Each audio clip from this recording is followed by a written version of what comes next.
मनुष्य के सिर के बारे में कुछ विचार आगे। माओ की माँ ने कहा, पागल। वह हंसने लगी, बोली, माओ तू पागल है। तुझे अभी पता नहीं कि फूलों के प्राण फूलों में नहीं होते और न पत्तों के प्राण उसके पत्तों में होते हैं। पौधे के प्राण वहाँ होते हैं जहाँ किसी को दिखाई ही नहीं पड़ते। वे उन जड़ों में होते हैं जो जमीन के नीचे छिपी होती है, और उन जड़ों की अगर कोई फिक्र न करे तो फूल और पत्ते नहीं संभाले जा सकते। कितने ही चूमे जाए, कितना ही उनको प्रेम किया जाए, कितनी ही उनकी धूल झाड़ी जाए, पौधा कुम्हला ही जाएगा। लेकिन फूलों की कोई बिल्कुल भी फिक्र न करे और जड़ों को संभाल ले तो फूल अपने आप संभल जाते हैं। जड़ों में से फूल आते हैं, फूलों में से जड़ें नहीं आती।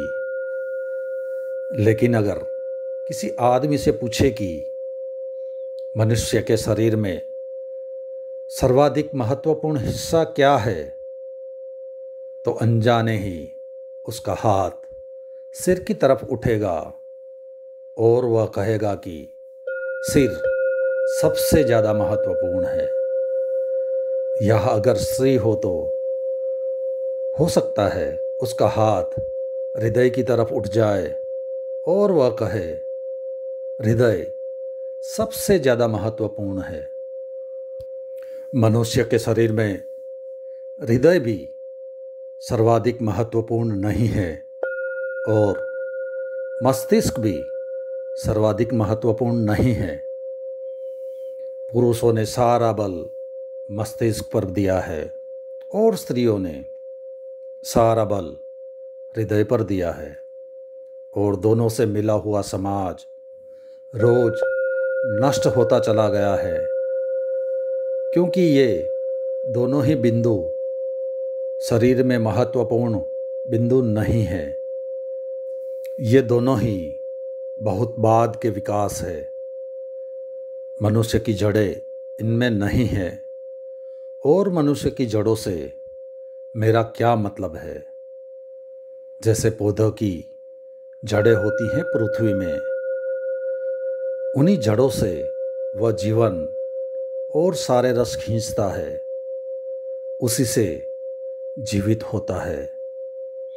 ऐसे ही मनुष्य के शरीर में किसी बिंदु पर वे जड़ें हैं जो आत्मा से जीवन और रस खींचती है, और जिनके कारण शरीर जीवित होता है।